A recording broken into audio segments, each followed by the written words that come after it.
আমার অবস্থা খুব খারাপ, মাথা ঘুরে গেছিল, বুক ধরপড় করছিল।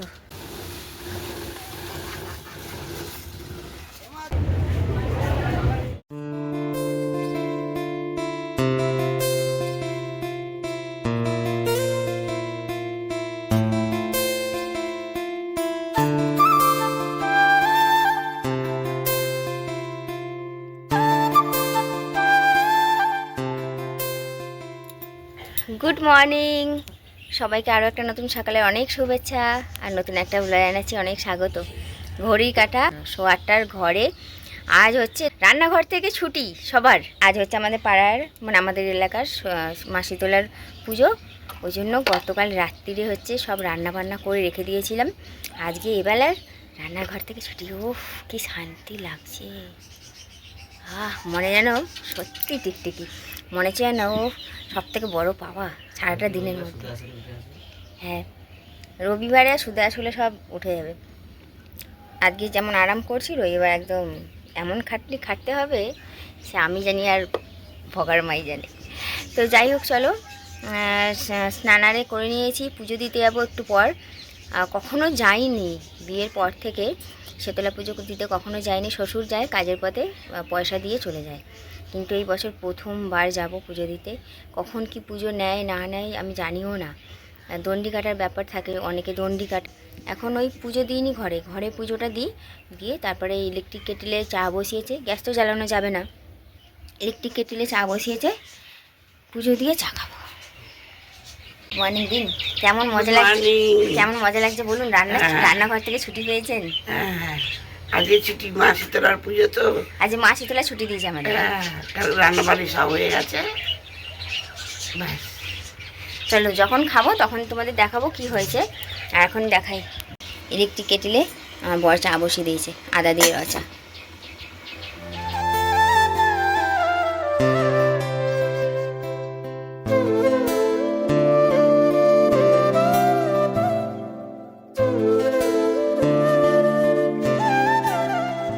শাড়ি পরে কিন্তু পুরো রেডি হয়ে গেছি আমি, একদম লাল টুকটুকে একটা শাড়ি পরে নতুন বইয়ের মতন সেজে নিয়েছি। আর বর গেছে কিছু দরকারে আগে, ও দেখে আসুক পুজো এখনও নিচ্ছে কি নিচ্ছে না, তাহলে আমাকে ফোন করলে আমি একটু এগিয়ে যাব, ও বাইক নিয়ে চলে আসবে। যেই ছুরিটা পরেছি দেখছো, এটা কিন্তু আমার মায়ের ছুরি, মায়ের ছিল, মা মারা যাবার পর আমি এটা নিয়ে চলে এসেছি, যে মায়ের একটা জিনিস আমার সঙ্গে তো থাকবে, রং ছোটো গেলেও আবার রং করিয়ে এটা পরতে পারবো। কেমন লাগছে বলো। কানেরটা শাশুড়ি দিয়েছিল, সব সিটি গোল্ডের পরেছি, সোনার তবে কিচ্ছু পরিনি, সোনার বলতে এই আংটিটাই আছে, আংটিটা আছে। আর এই হাতে একটা পাতলা চুড়ি আছে, এটা যেটা ঢাকা পড়ে গেছে, ওইটা আবার সোনা, এই যে সরুটা, বাদ বাকি সবই হচ্ছে সিটি গোল্ডেরই পরেছি, এটা সোনা। চলো ডালাটা সাজিয়ে নিই, আর গাছের না কিছু ফুল নিয়ে যাব, তুলেছিলাম তো রেখে দিয়েছি। ওই সন্ধে দাদুর গাছে অনেক ডাব ছিল, দাদুকে মা বলে রেখেছিল 1 সপ্তাহ আগে দিয়ে, হ্যাঁ, যে একটা ডাব দিও, আমি কিনেই নেব। দাদু আজকে আসলোই না, রোজ আসে, আজকেই আসলো না। এবার তুই মোমবাতি আর মিছিলি এটা দেবো। আচ্ছা, আর কিছু না তো? আর এই যে ফুল, ডাক্তার করে নিল। তোমার দেশটাই নিয়ে গিয়ে রাখো নাকি, যদি জ্বালাতে দেয়? নাম দাও। ও হ্যাঁ, নাম লিখতে হবে, মিষ্টি গাছটা একটা নাম লিখে দিতে হবে। তো যাই হোক, চলো শুধু ওর মধ্যে একটা ডাবটাই কমিটা, ডাব হলেই হবে। একটা আদা শুধু নিয়ে নেবো, আদা শুধু না, মায়ের কাছে যাবো, আলতা সিঁদুর দেবো না, তাই কখনো হয়? তাই যে মায়ের জন্য আলতা সিঁদুর নিয়ে নিলাম, সব রেডি, শুধু একটা ডাব হলেই হয়ে যাবে। হাওয়াও দিচ্ছে না, বলো কাণ্ড। তাই যে চলো ডালা নিয়ে নিয়েছি, ওপর দিয়ে একটা কাপড় ঢাকা দিয়ে দিয়েছি। বর বললো চলে আসো, রাস্তায় কোথাও ডাব পেলে কিনে নেবো। আমি হাই চপ্পলটা পরে চলে যাচ্ছি মা, চলো যাই। জয় মা শীতলা মাগো।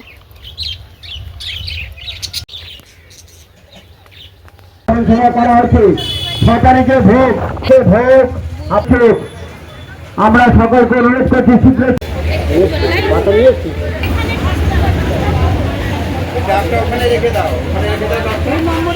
প্যাকেটটার লাইনটা আলাদা আছে, যারা যারা প্যাকেট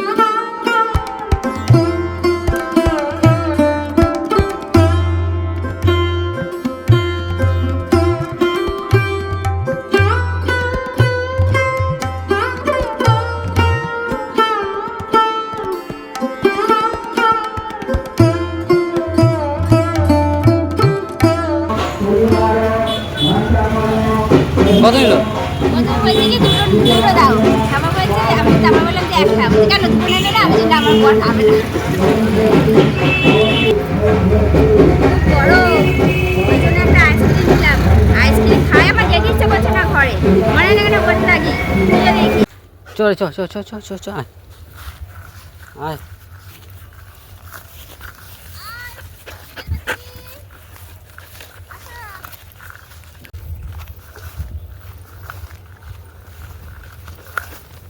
এখন এটা আপনার নিতে কি দেখছি রসগোল্লা? এটা তোমার আমার, হ্যাঁ তোমার আর দু মামি আমার, একেবারে মাখো তো। ঠিক আছে? হ্যাঁ আর দেবো? না হবে না। ঘরে এসে মুখ হাত পায়ে জল দিয়ে একটু ফ্রেশ হয়ে নিয়েছি আর মুড়ি মাখছি। কালকে রাত্রিরে কী কী রান্না হয়েছিল তোমাদের তো দেখানো হয়নি। রাত্রিরে রুটি হয়েছিল, ওই আলু চচ্চড়ি হয়েছিল, তারপরে হচ্ছে ভাত, আলু ভাজা, আলু ভাতে, ব্যাস। এই আলু চচ্চড়িটা কালকে রাত্রিরে খেয়েছিলাম আর কিছুটা রেখে দিয়েছিলাম আজকে সকালে টিফিনে খাবো বলে। মেখে নিই, বর আমি এক জায়গায় খেয়ে নিই, মাকে দিয়ে দিয়েছি। খেয়ে দিয়ে উঠে একটা দরকারি কাজ করতে হবে, নাহলে দুপুরবেলা ঘরে শোয়া যাবে না। কালকে শুয়েছিলাম, যা কষ্ট হচ্ছিল না, মাইগ্রেনের ব্যথা শুরু হয়ে গেছিলো। তোমরা তো বুঝেই গেছো এতক্ষণে কী করবো, কলা পাতা কেটে অ্যাজবেস্টারে বেছাতে হবে। খেয়ে দিয়ে উঠে ওই কাজটা করবো, যেহেতু রান্নাবান্না নেই তো, এডিটও নেই, ওই কাজটা করে নেবো। শুধুমাত্র যাতে একটু দুপুরবেলাটা শান্তি করে শুতে পারি, ঘরটায় থাকতে পারি, বসতে পারি, দাঁড়াতে পারি, তার জন্যই এই কষ্ট করা। এই কাজগুলো আমার বর করে, মানে কলা পাতা কাটাটা মানে দুজন মিলে করি, তারপরে জোগাড় করা, ওপরে ওঠানো, বেছানো, সমস্ত কিছুটা আমার বর করে একা। সকালের দিকে করে বা বিকেলের দিকে করে, কিন্তু আজকে ভাবলাম দুপুরবেলাটায় একটু শান্তিতে শুতে চাই। কালকে যে হারে গরমে কষ্ট পেয়েছি দুপুরবেলায়, বিছানা মনে হয় ডিম ভাজার মতন ভাজা হয়ে গেছি দুজনে মিলে। ওই জন্য ভাবলাম থাক, কষ্ট হচ্ছে হোক, কিন্তু কলা পাতা কিছু কেটে না বেছালে আজকে ঘরে টেকা যাবে না। ওই জন্য দেখো, ওর তো ইউরিক অ্যাসিডের ব্যথা প্রচণ্ড পরিমাণে, হাত পা নাড়াতে পারছে না। ওই জন্য ওকে বারণ করলাম, ছাড়ো আমি কলা পাতা কাটি। ও আমাকে সমানে বারণ করে যাচ্ছে যে না ছাড়ো, আর করতে হবে না। ও জানে আমার মাইগ্রেন ব্যথার কষ্ট হবে, ওই জন্যই বারণ করছে। তবে ওকে আমি বললাম যে দেখো, বারণ করছো, আমার এমনিতেও ব্যথা হবে, অমনিতেও ব্যথা হবে, ব্যথার ওষুধ আমাকে খেতেই হবে। আর ব্যথার ওষুধ যখন আমাকে খেতেই হবে, যতটুকু পারবো কাজ এগিয়ে রাখি, কারণ এখন কষ্ট করলে দুপুরে একটু শান্তি করে আরাম করে দুজনে মিলে ঘুমাতে পারবো। একটু সারাটা দিন আরামে থাকার জন্য কী যে কষ্ট করতে হচ্ছে সে ভগবান আর আমরাই জানি। চোখ মুখ দেখছো তো নিমিষের মধ্যে কীভাবে কালো বার্নিশ হয়ে গেল, পুরো সানবার্ন হয়ে গেল মিনিটের মধ্যে। সানস্ক্রিন লাগিয়ে যায়নি, মুহূর্তের মধ্যে মুখ একদম পুড়ে তামাটে হয়ে গেল। এই তামাটে রং তুলতে যে আমার কতদিন সময় লাগবে ভগবান জানে, এখনও কাজ শেষ হয়নি। বুক ধরপড় ধরপড় করছিল, গা গোলাচ্ছিল, মাথা ঘুরছিল, ওই জন্য চলে এসেছি দুজনেই। এসে বসে আছি, আবার যেখানে যা কলা পাতা কেটেছি এক জায়গায় করবো, করে কি করব ওপরে তুলবো, তোমরা তো দেখতেই পাবে, সঙ্গে থাকো। তবে এটা একদিনের কাজ নয়, এটা 3-4 বারে করতে হবে। মানে এখনও কলা পাতা আজকে যা কাটলাম, তারপর আবার পরে কেটে তুলতে হবে, কারণ এই যা কলা পাতা কেটেছি দুদিনে শুকিয়ে এইটুকু হয়ে যাবে। দেবো এতটা, কিন্তু শুকিয়ে এইটুকু হয়ে যাবে, বুঝলে? মুখ চোখ পুরো কালো হয়ে গেল আমার, কি বিচ্ছিরি লাগছে।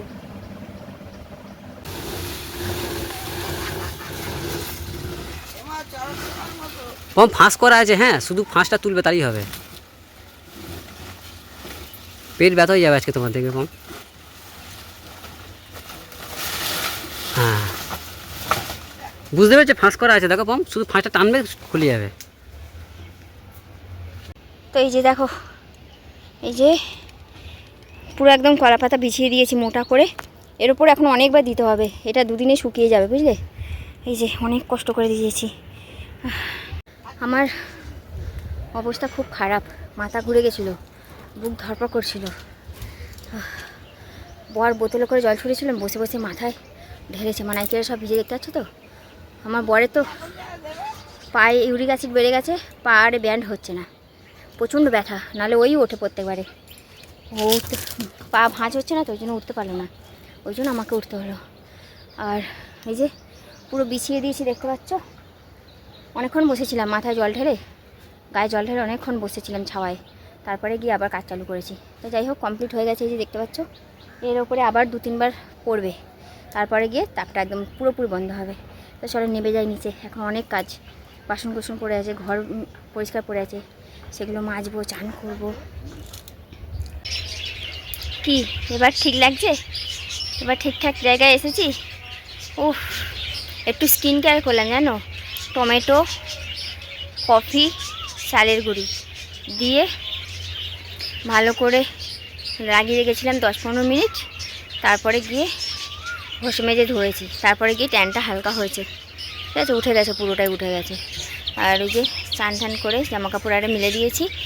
খুব জোর খিদে পেয়েছে, খাবো আর ঘুমাবো, চোখ খুলে রাখতে পারছি না, একদিনে অনেক খাটাখাটনি হয়ে গেছে।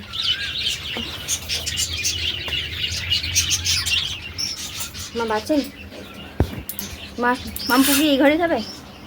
আমার বরের অবস্থা খারাপ, এমনিতে ইউরিক অ্যাসিডের ব্যথায় মানে ভীষণ কষ্ট পাচ্ছিল, তার উপরে আবার এই কলা পাতাগুলো উঠিয়ে দিয়েছেন আমাকে, আরও ব্যথা বেড়ে গেছে।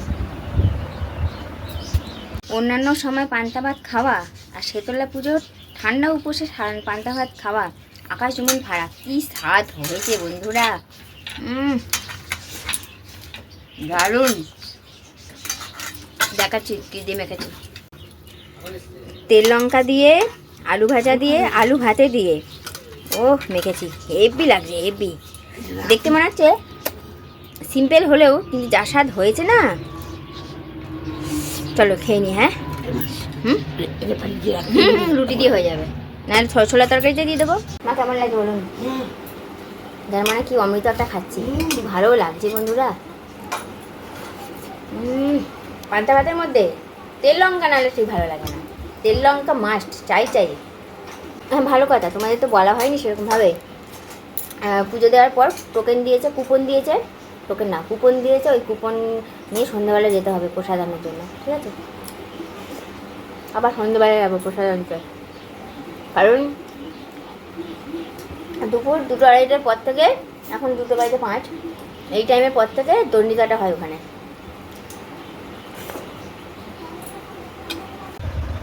অমৃত খেলাম বুঝলে, অমৃত। কেমন খেলে বলো, তুমি তো এই ঘরে খেলে একা একা। দারুণ খেয়েছি, সে অবস্থা খারাপ হয়ে গেছে। একদিন এত কাজ না, কলা গাছকে পাতা কাটা প্লাস তোলা প্লাস বাঁধা প্লাস বিছানো, ওর বেশি খাটনি হয়েছে, যদিও আমার কম।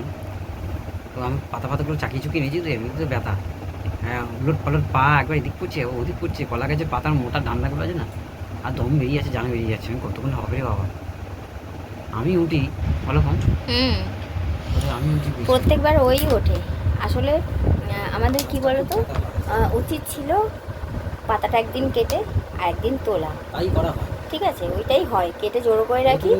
হ্যাঁ, 2-3 দিন ধরে কেটে জড়ো করে রাখি, তারপর একদিন তুলে পিছিয়ে দিই, খাটাখাটনিটা কম হয়। আজকে কাটা, সেখান থেকে এক জায়গায় আনা, সেখান থেকে এনে বেঁধে তোলা, তুলে আবার ওপরে বেচানো, এতগুলো কাজ।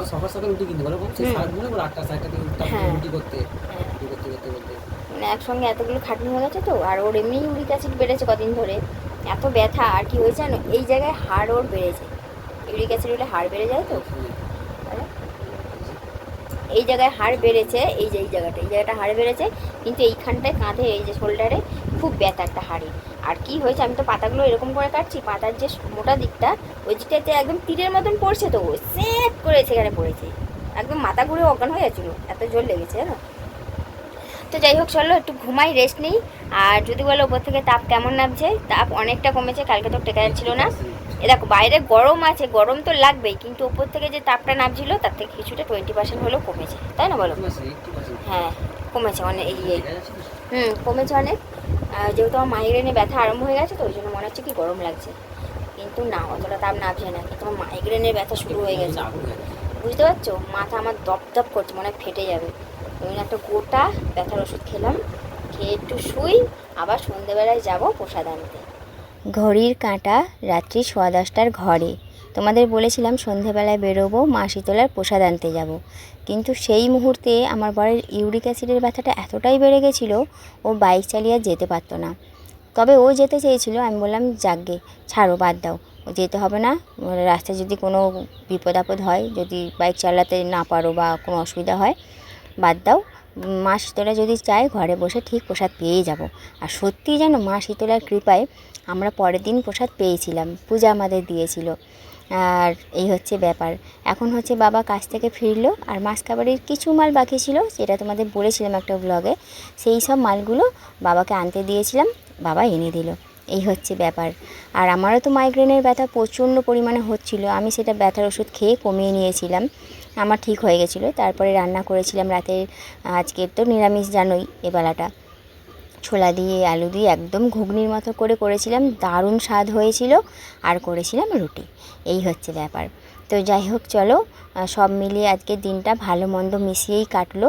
মায়ের পুজো দিলাম খুব ভালোভাবে, কিন্তু কলা পাতা তুলতে গিয়ে কাটতে গিয়ে খুব কষ্ট পেয়েছি। এই হচ্ছে ব্যাপার। মোটামুটি ভালো মন্দ মিলিয়েই আজকের দিনটা কাটলো। যাই হোক, তোমাদেরও আশা করছি খুব ভালো কেটেছে। আজকের ভিডিওটা এখানেই শেষ করলাম। Tata, good night. দেখা হবে আগামীকাল নতুন একটা ব্লগের সাথে।